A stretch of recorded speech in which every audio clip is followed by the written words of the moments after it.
You know, this time our backyard grill has been fired up for weeks, and we've had our fill of the same old hot dogs and burgers. So we need a change of pace, a special treat. Well, how about fancy restaurant-sounding surf and turf? Oh, at home? Sure. Easy.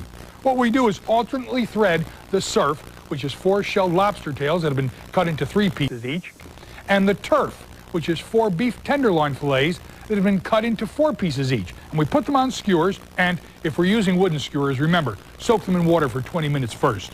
Now, with our grill on high, we cook them for 5 or 6 minutes on each side, and that's about all it takes.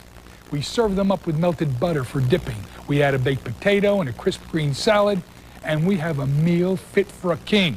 And if we want to add a little variety, you know, we use a pound of beef flank steak that's been cut into thin strips, and a pound of maybe sea scallops. And instead of butter, we brush everything with 2 tablespoons of teriyaki sauce.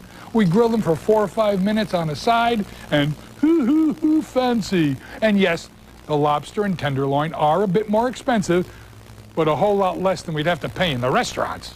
And maybe we'll just save these ideas for a special occasion. Now, if you'd like the recipes, sure, just send a self-addressed stamped envelope marked Surf and Turf to me, Mr. Food, at the station.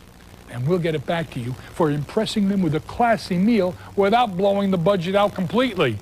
Or eating out. That's even more. But once in a while, we all deserve to treat ourselves. And when it's this easy, ooh, the feeling.